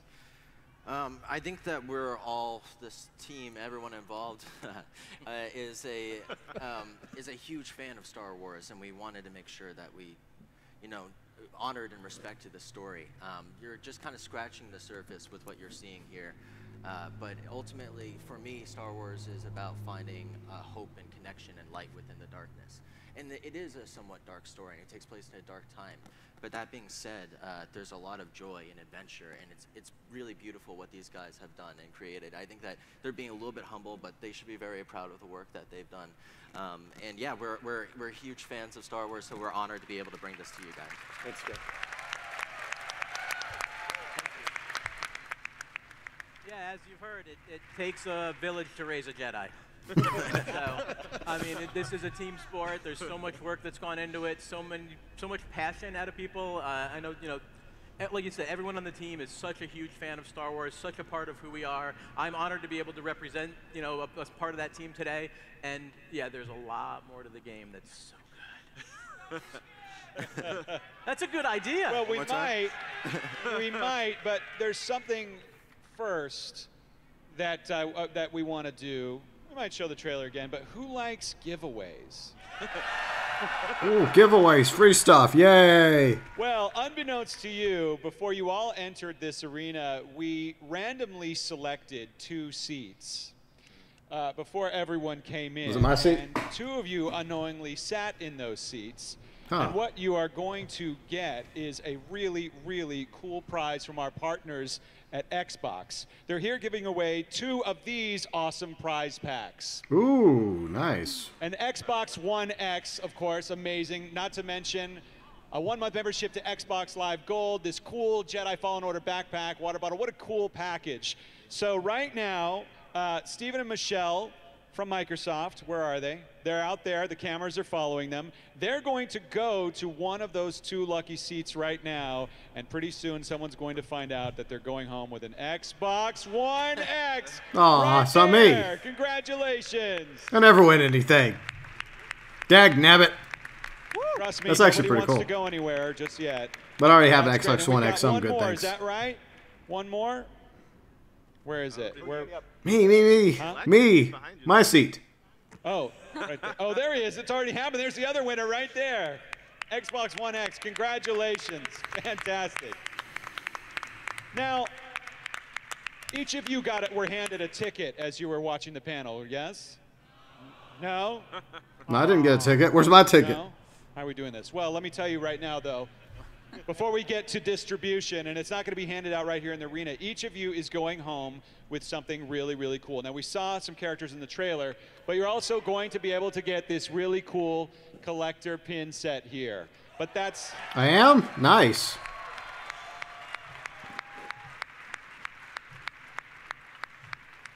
But that's not all. That's not all. You're also going to get, everyone who attended, 1 month of Xbox Live Gold for free. Ooh. I already took the promotional code, so don't try it. I was thinking that. But wait, there's more. There's more. Everyone is going to get this limited edition poster of this magnificent art right here. Where's my poster? Hey, Respawn, hook me up. Give me a poster. That's all I want. I don't want a backpack or a water bottle. Just give me the poster. So that's really, really great. I think I'll find out how we're doing this during the break, but while I'm finding out how you're going to get this, because there are distribution centers that are not here in the arena, we're going to give you instructions in just a moment on how to pick it all up. But right now, you want to see that trailer one more time? All right, one more time. See it one more time. Archangel, if GB gets a poster, I want a poster.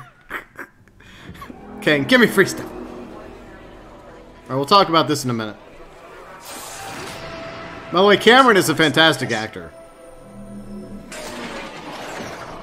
But now, there are 3 rules to survive. Don't stand out.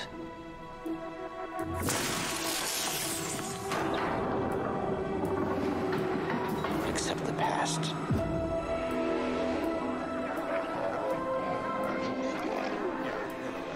Trust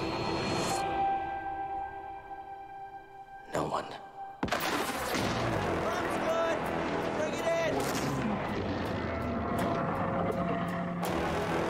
The galaxy's changed. Look out!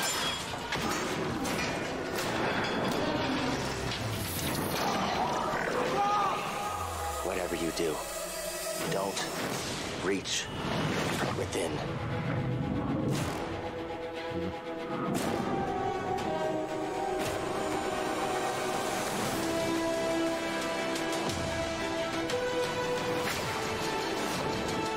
Don't stand out. Accept the past. Execute Order 66.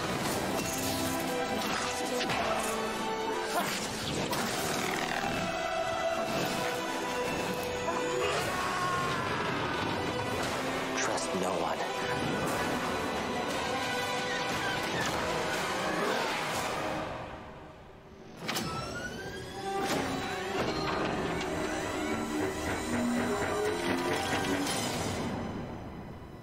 Trust only in the Force. Definitely looks good.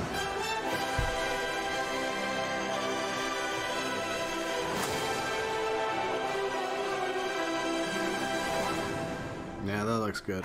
I like it. Get that man a lightsaber! Woo! Hey! Pound it. Slap it. There we go. Star Wars Jedi Fallen Order, November 15, 2019.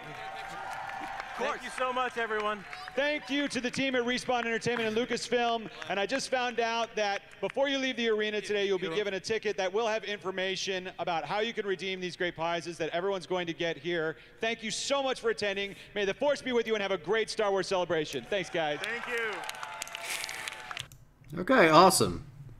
All right, so anyways, what we're going to do is I'm going to leave that up as the background. And we'll also switch to you guys in chat. But those of you, if you're in Discord, we're going to jump into Discord and talk about this for the next few minutes. Next, I guess, 15, 20, 30 minutes. Our thoughts regarding Jedi Fallen Order. So, all right, so Kane's here. Hello, Kane. I guess Kane's still getting set up. Okay, so if anyone else is in Discord and you got a good microphone, you don't have any weird echoey stuff going on in the background, you want to talk about Jedi Fallen Order, feel free and do so. Before Kane says something, let's go over chat real quick. Just get you guys get to go first. All right, let's see. Oh, I was gonna do the hello there little gang. Well, too bad. You don't get to. Too bad. So sad. Aww. Well, let's see. Dark Apollyon says he likes to look at the Purge Trooper helmet. Yeah, the helmets look really sweet. Let's see. The real McReady. Are they going to show some gameplay? No, but the good news is that the video that they showed are actually cutscenes from the game itself. It's not the quote-unquote typical cinematic trailer that turns out to be nothing like the game. So they said that was recorded in-game, and so you're actually going to see those cutscenes, and obviously way more cutscenes whenever the game comes out. But I'm sure probably by E3. Well, EA's not. I don't think EA is going to be at E3 though, but they're going to have their own thing, right? They're going to have their own thing, and I'm sure that by then, in a few months from now, maybe May the 4th, we may actually see some gameplay of Jedi Fallen Order. But I think we're going to be getting some of that in the next month or two. So I have a strong feeling about this. I have faith. I feel like the Force is with Respawn. Okay, see, next, let's go to, thanks, Kane and Brian. November 15th, 2019 is when Jedi Fallen Order is coming out. Yes, I will be live streaming it if I'm still around. If I haven't become one with the Force yet, I will be live streaming Jedi Fallen Order. That's my plan. Black Mass, I'm pre-ordering this. I think I'm going to as well. Let's see, Brian, the game will be awesome. I'm hoping so. I'm most definitely hoping so. Let's see, Archangel, seems like EA is tired of lying to its fans. Well, I think the difference here is that EA's the publisher. Respawn's the developer. And I think that EA is starting to, I would like to believe this. Maybe that's not the case with BioWare and Anthem, but with Respawn, with the success of Apex Legends, I feel like that EA's just taking a step back and staying the hell out of the way and letting Respawn do its thing. Because Apex Legends has been successful. Respawn's been spending the past few years working on Jedi Fallen Order, and they have a very good track record. A lot of people love Titanfall, and I think that if EA is smart, and I think they are starting to wise up, especially with the debacles they've had over the past few years, and the fact I think they've actually stayed out of the way of EA DICE, because Jedi Battlefront 2 is actually doing way better now because they've actually added content and a lot of Clone Wars stuff, and most recently Anakin Skywalker and Capital Supremacy. So yeah, you've seen a resurgence in Battlefront 2. And I think a lot of that is maybe even a new. I mean, I could be wrong, but maybe a new strategy by EA is like, okay, let's stay the hell out of the way of DICE, let them do their thing, and then let Respawn do their thing, and just make awesome games, and then we and Disney profit, and the fans are happy. And I think the fans are going to be very happy with Jedi Fallen Order. But before I give you guys my thoughts, I'm going to let Kane go first. So Kane, your thoughts. Hello. Your thoughts regarding the trailer. What did you think? Well, it looks really nice. I mean, the guy that's doing the main character in the game, he seems to, I mean, from what I've heard, he has a good track record. Yeah. By the way, pause real quick. Let me tell you guys about him. Cam is freaking awesome. I'm gonna talk about the roles he played in Gotham. Wasn't he in? Yeah, he's in Gotham. He's in Gotham. But I'm gonna wait till after Gotham's over, because Gotham's series finale is coming up in I think a week or two, and I'm gonna talk about his roles. And I'm not gonna spoil anything, but he definitely did a fantastic job on Gotham. Now Gotham has its moments; it has a lot of crap to it as well, but there are definitely diamonds in the rough when it comes to Gotham, and Cam is a diamond. He's a fantastic actor, and him being part of this, being the main character, Kyle, a surviving Jedi Padawan, definitely makes me even more excited for this game. Okay, sorry, Kane. Yeah, it's fine. But, not only, Cam has, got a good track record, but it's also nice to see, more Star Wars games, during the time of Order 66, because, I mean, if you're not reading the comics, if you're, you probably don't really know most things that happen during Order 66, and I guess this is kind of, explain a little bit more, and it's an interesting concept as well. Being a Jedi or a Padawan, during the dark times, during the Empire. Yeah. It's interesting to see those times because there's not really that much that people really know about. I mean, other than Rebels and a few comics that are either in EU or new canon by Disney. Yeah, well, they have to be new canon because I mean they are cherry picking from the EU, aka Legends. But yeah, there's a lot more like the Darth Vader comics. A lot of that set during the time in between Episode 3 and Episode 4. So yeah, it is exciting to see this game transpiring, following the events of Order 66 as well as Episode 3. But it's just a really interesting concept, to be honest, because Revenge of the Sith and A New Hope, those are my two favorite Star Wars films, and it's interesting to see what happened during that time period.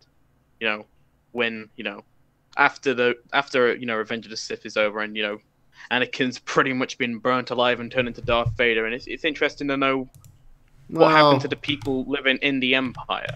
Well, I would say that the moment, old poor Mace's hand went flying off, that's the moment when he becomes Darth Vader. Yeah, I know. Yeah, I think that's when he's Darth Vader. But I understand what you're saying, but yeah. When he became Robo-Man. Yeah, I mean, I think the only other Star Wars game that's big one in recent years that's taken place in between Episode 3 and 4 was Force Unleashed, which starred Sam Witwer, another fantastic actor. He was Crash Down in Battlestar Galactica. He's done a lot of stuff with Star Wars. First off, he was Star Killer in Force Unleashed and Force Unleashed 2. He voiced Maul in the Clone Wars as well as Rebels. He also has voiced Palpatine several times as well because he has a fantastic Palpatine voice. And he's also in another game coming out, Days Gone, which is going to be a PlayStation 4 exclusive. So Sam Witwer, another awesome actor. And just like Cam, who's playing Cal, I mean, I'm very excited for Cal's character. I mean, I kind of wish they'd had a more interesting name, but maybe he had a name. I think didn't the main character in Rebels, he had a different name, but then he changed his name. I think he did. I haven't watched Rebels, but yeah, I watched a few episodes, but I'm not as familiar with Rebels as I am Clone Wars. I like Clone Wars more, to be honest.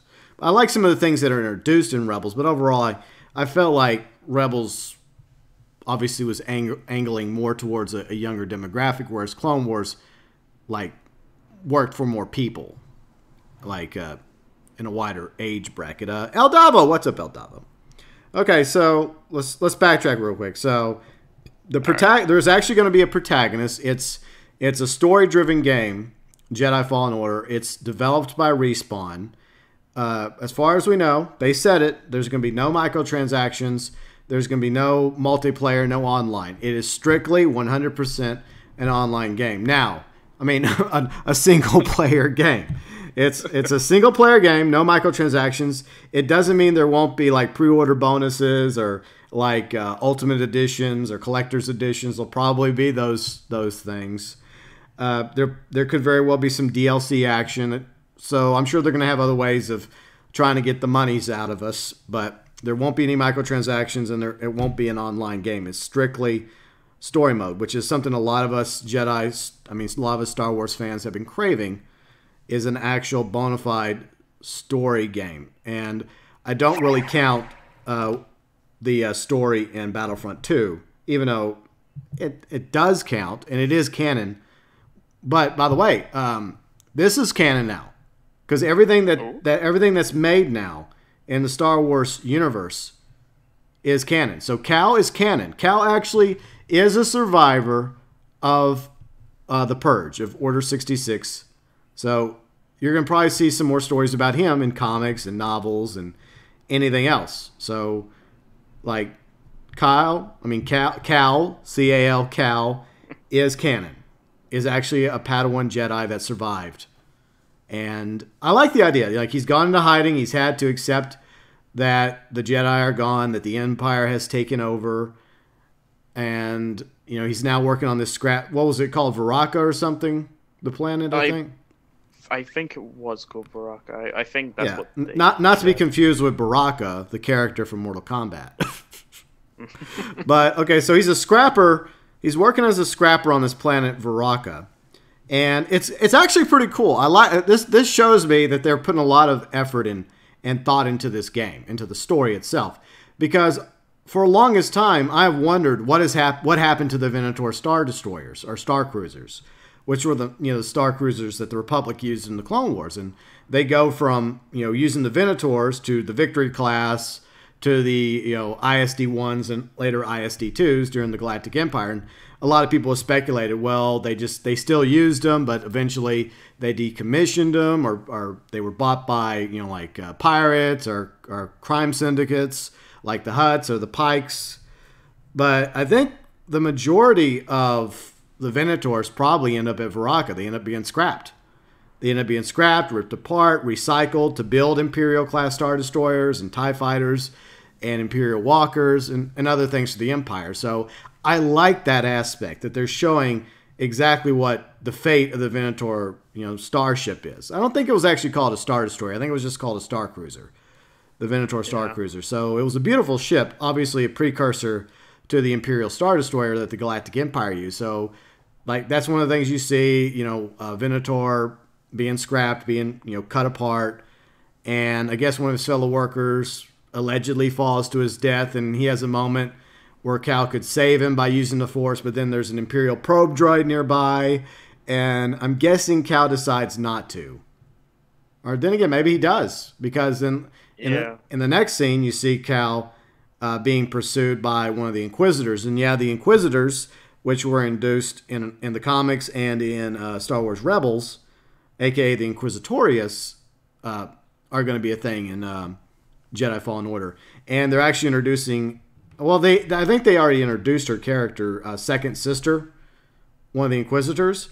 And I don't know if you guys are familiar with this character from Clone Wars. I'm hoping it's her. I'm hoping that this is going to be Barriss, because we still don't know what happened to Barriss Offee. And she was Ahsoka's best friend. She was a fellow Padawan. She did some naughty things in Clone Wars, and we never found out her fate.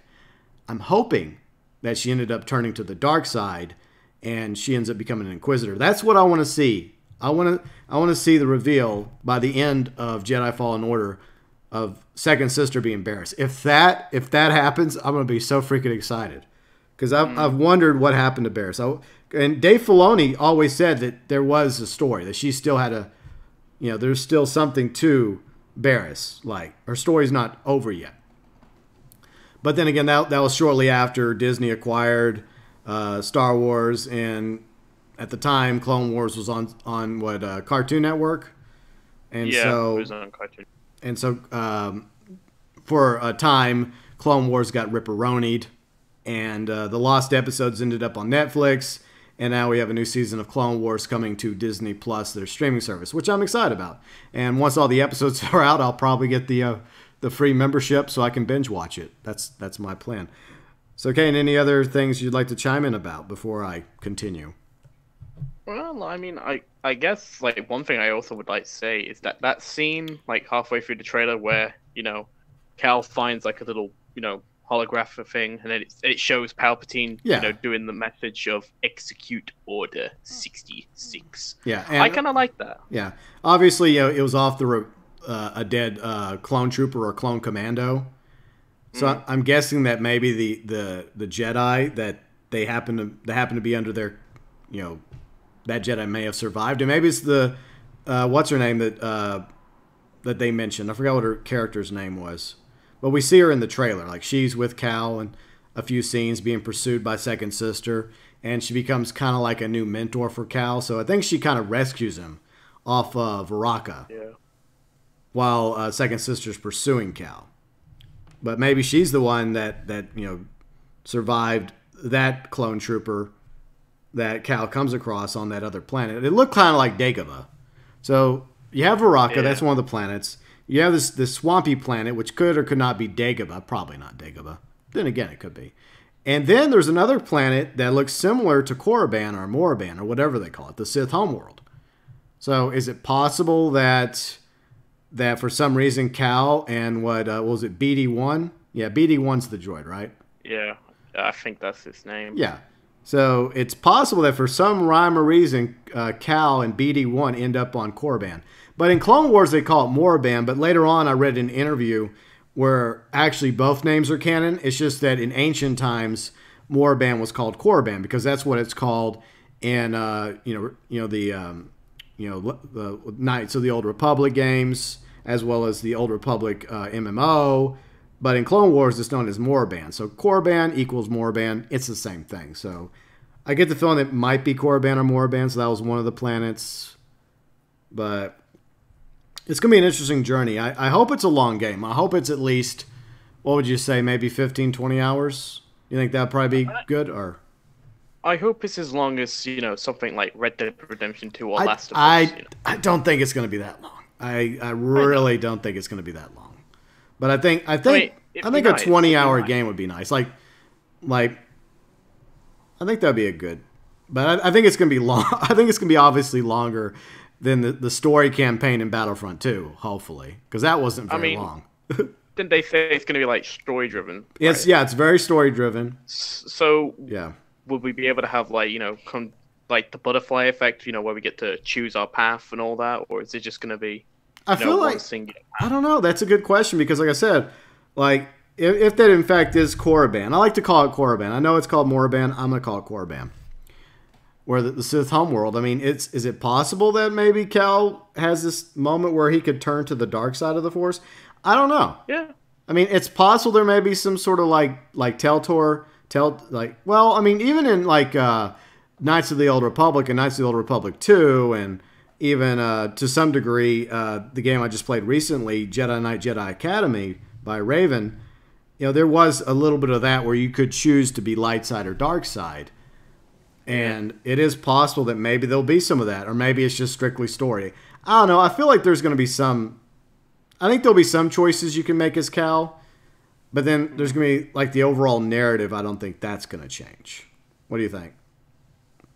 I hope there's like choices. I mean, as someone that is a fan of games like that's like The Walking Dead by Telltale or The Wolf Among Us and all that, or any other games that have like stories where you get to choose how you want to be. Because I don't know, maybe you might want to be a Jedi GB, and I might want to be a Dark Lord of the Sith. Yeah. Hopefully, I will be able to have that choice. Yeah, I don't think that's going to happen though. I think there'll be some minor choices you're going to be able to make. Obviously, you're going to be able to upgrade stuff like BD1. You're going to be able to upgrade. I think they insinuated that you'll be able to upgrade the lightsaber. And maybe even like how Cal looks clothing wise. Yeah. But I think there'll be choices that he'll have to make, similar to I guess Arthur and Red Dead Redemption 2. Like, and some of those choices really don't matter in the end. What matters is whether you're honorable or dishonorable. And maybe Cal has two different endings, right? Maybe if he chooses to be more on the light side of the Force, he gets the light side ending, but maybe if he goes dark side, then he gets some sort of dark side ending. Maybe it plays out like that. Maybe. But I feel like I'm sorry. Let me gather my thoughts. You can go ahead and chime in. All right. Okay. But I mean, like, it'd be nice if we could, maybe if it is gonna be, just one path and one singular path only. I mean, it'd be disappointing for me because I would like it to, I'd at least like, to see like conversion paths and all that, It's interesting, to see how one person might play the game over another person when it comes to the story, Like, that's personally my opinion, like a good way for, games nowadays, where you get to have different, ways of the story, Yeah. I don't like it just being one singular main story and we all get through that. I don't mind it as long as the story's good. As long as the characters. Yeah.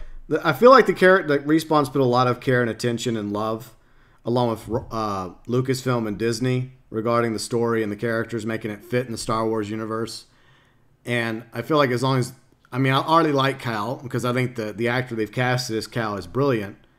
Mm-hmm. And I feel like everyone else around him is going to be good. So I feel like it'll be a good story. I feel like it's going to be hopefully good from start to finish. And I don't have a problem with a game like that. Mm.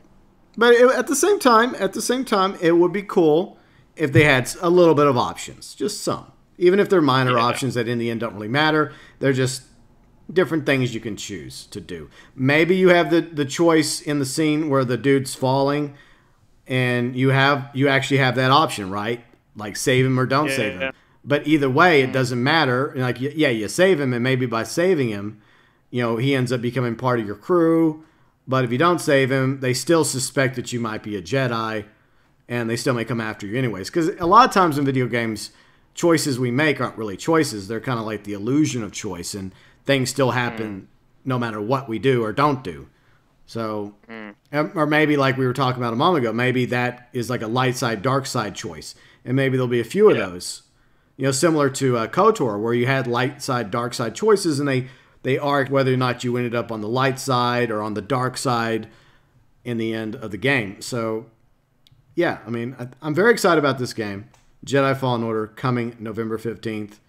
I like the fact that they're going with a protagonist voiced and mocapped by a great actor in Cameron. He's, like I said, he's one of the diamonds in Gotham. Gotham is definitely one of those hit or miss shows. It has its moments for the most part, but it also has a lot of crap.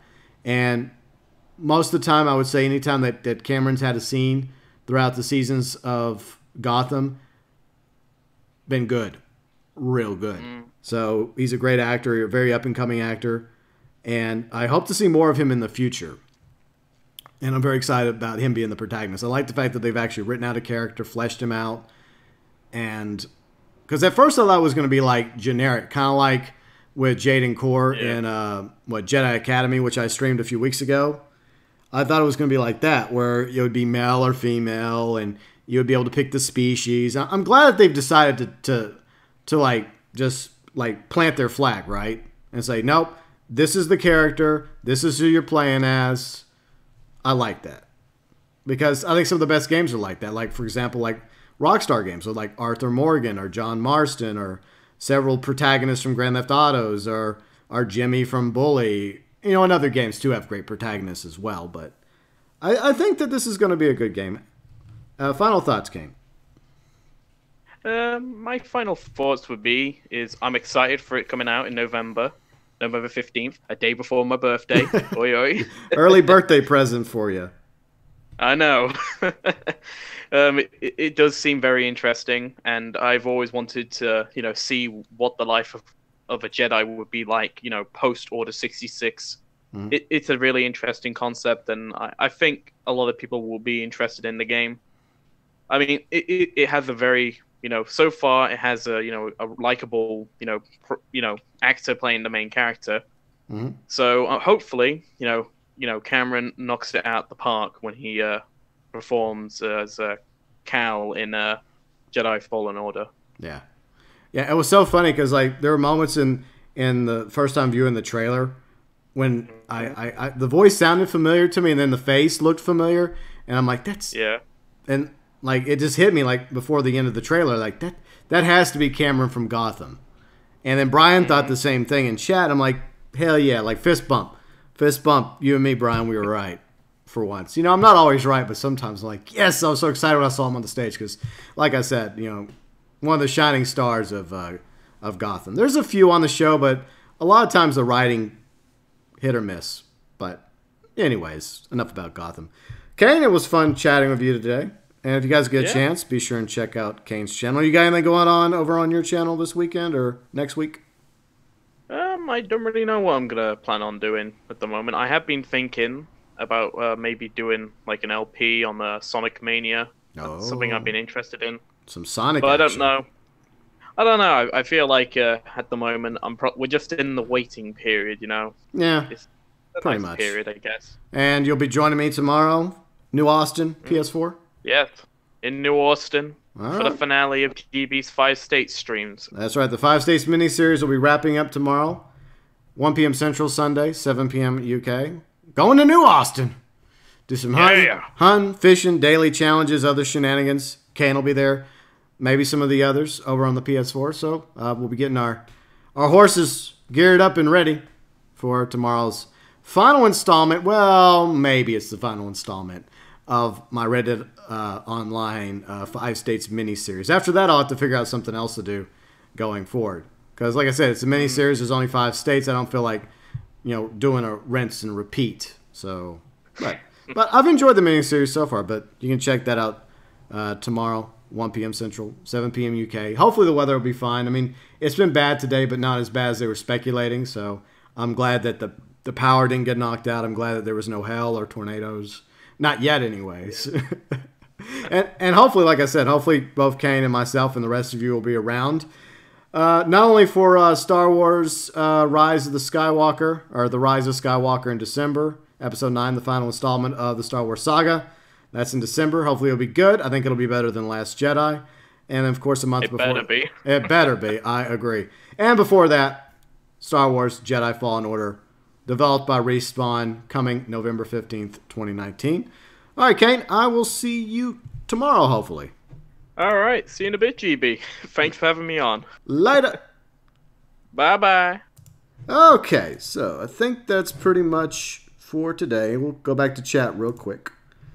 Let's see. Archangel. See, I think it'll be a good game. I think it has potential to be a good game. I think that a lot of us want to see some gameplay, and I think we'll see it. I like the fact that that wasn't a quote-unquote cinematic trailer. Like, everything we saw was in-game engine, cutscenes from the game itself, so I'm happy about that. It looks good. I know you can only go with so much by cutscenes, but I think we're going to get some gameplay probably either May 4th, which is Star Wars Day, or possibly around the time of E3. I think EA is doing their own thing around that time, leading up to E3, I think in June. So either May or June, we're going to probably see some gameplay of Jedi Fallen Order. I'm definitely going to cover that. I'm very excited for Jedi Fallen Order. And if I don't become one with the Force before then, and I'm still making content and streaming on the channel, definitely going to be live streaming Jedi Fallen Order coming up in November. But I do want to stream some more Star Wars games. The next game I'm going to stream, I think, not this week, but maybe next week, like once a week like we did with Jedi Academy. I'm thinking Star Wars Republic Commando. And then maybe, just maybe after Republic Commando, maybe we'll go to do a little KOTOR action. So I'm planning on playing a few more Star Wars games leading up to Jedi Fallen Order coming out November 15th, 2019 for Xbox One, PlayStation 4. Very excited about that. Let's see. Archangel. I don't know if I'm going to play this Jedi game, but I'll check it out. Well, I'm definitely interested in checking it out. Smash, I'm actually glad it's not online because I hope you can customize your lightsaber and outfit. The lightsaber looks actually really ancient, so I get the feeling that Cameron's going to find this ancient lightsaber because I think he lost his or threw his lightsaber away. But it looks like, his looks like a very, very ancient lightsaber that he finds. So, yeah, it looks old. Let's see. Smash, I'm actually glad. Oh, yeah, I already read that. Paradise Gamer, let's see. Can you stream more Breath of the Wild? We'll see. No promises. Maybe we'll do it on DLive. By the way, check out my DLive, dlive.tv/GeauxBurns. I'm going to start doing some streams over there. Some night streams, like just me hunting and fishing. Nothing special. So, kind of like chill streams at night. I think I'll start that maybe next week. Brian, GB, do you think that we'll see gameplay May 4th? I think it's a possibility, Brian. Like I said, either May 4th, which would make sense, or during E3's event EA's event near E3. They both have E's, that's why I get confused. Let's see. I could play Force. You know what? I'm going to be honest. I never played Force Unleashed. I always wanted to, but I never got around to it. I mean, like I said, I'm a big fan of Sam Witwer, who plays Starkiller. He also voices the Emperor in that game, and he's voiced the Emperor several times in other Star Wars things. He also voices Darth Maul in Clone Wars as well as Rebels. And he also, well, never mind, I don't want to say that. That's a spoiler. But anyways, Sam Witwer, another fantastic actor, just like Cameron, who's going to be playing as Cal in Jedi Fallen Order. Let's see, Paradise Gamer, it's a fun game, but it can get repetitive real quick. Yeah, that's one of the things I heard about Force Unleashed, was it was very, quick time and very repetitive. But, yeah, I mean, I may add that to the list, Kane. No promises, but I'm at least going to, the next Star Wars game we're going to stream is some Republic Commando, and then I definitely want to try and at least play a few episodes of KOTOR. I loved KOTOR back in the day. I don't know if I want to play it start to finish, but it's a very long-ass game. Very intense, but we'll see. Finally, let's go to Dark Apollyon. I'd love an open world Star Wars game. I think the game was canceled. Yeah, that game that they were working on. Yeah, I think that may have been the game you're referring to. Yeah, there was another Star Wars game that was being worked on, but eventually got scrapped, sadly. But I'm sure EA had their reasons for scrapping it. There's always reasons, justified or unjustified. Anyways, it's time for me to wrap this thing up. Thank you so much, guys, for being here. We talked about our thoughts regarding Star Wars Rise of Skywalker. The Rise of Skywalker, Episode 9 of Star Wars, the teaser trailer that was at the beginning of the stream. Then, of course, we watched the Jedi Fallen Order stream, and Kane and I shared our thoughts about that, including all of you in the live chat. Thank you so much for being here with me today for the GB Cast. By the way, the GB Cast, if you enjoyed it, a like would be very much appreciated. And every Saturday, we do a new episode of the GB Cast talking about video games, comics, sci-fi, TV shows, various movies. Lots of fun. So I hope you guys come back next Saturday for the 8th installment of the GB Cast. And thank you to some of our new subscribers, including Nathan, Jesse, Augie, Tyler, Thuro, let's see, Fatty Fresh, Horizon Rover, Tom Halo, and everyone else. Thank you so much for being new subs. Welcome to the GeauxBurns Nation. And thanks again to Brian, Paradise Gamer, Dark Apollyon, Archangel, as well as Kane, Smash, El Davo, let's see, Black Masks. Thank you so much to everybody that was watching, involved in the chat. And thanks again to Kane for hanging out in Discord with me for a few minutes as we discussed Jedi Fallen Order. Very excited for Jedi Fallen Order coming out this November. And thank you so much to all of our awesome viewers, subscribers, fans, mods, as well as our Super Chat heroes for April 2019. And our members, including Paradise Gamer and El Davo, going above and beyond for the GeauxBurns Nation. And if you're new to the channel, not only do we do the GB Cast on Saturdays, but I also stream and cover Red Dead Online, along with Grand Theft Auto Online, other games as well. Like I mentioned, we're going to be peppering some more Star Wars games this year, leading up to Jedi Fallen Order. And tomorrow, 1 p.m. Central, 7 p.m. UK, we are going to be doing Red Dead Online, New Austin, PlayStation 4, the 5th and potentially final installment of my mini-series that we've been doing the past few weeks. That's going to be a lot of fun. Hunting, fishing, daily challenges, and hanging out in New Austin, probably in Gaptooth and Tumbleweed or by Hingenstead near Bonnie. Okay, but that's what's happening tomorrow. Anyways, you guys have a great weekend. If you're new to the channel, you're welcome to subscribe. Join the GeauxBurns Nation. The social media stuff, you can find that in the About section, which includes Instagram, Twitter, Facebook, as well as our awesome Discord community. That's where a lot of the discussion happens in between streams. And sometimes whenever I'm just grinding Red Dead Online or Grand Theft Auto Online, you might be able to hang out with me and catch me in Soldier Chat. That's our public chat and Discord for everybody just to hang out and shoot the breeze, talk about a variety of things. We always have a good time when we're grinding in Red Dead Online or sometimes Grand Theft Auto Online whenever there's something going on over there. Anyways, have a great weekend. I will see some of y'all tomorrow for Red Dead Online New Austin via PS4. Once again, 1 p.m. Central, 7 p.m. UK. As always, from the bottom of my heart, from me to each and every one of you Jedi, whether you're on the light side of the Force, a gray Jedi, a dark Jedi, a Sith, an Inquisitor, or a Stormtrooper that can't shoot worth a damn. As always, may the Force be with you. And thanks for watching.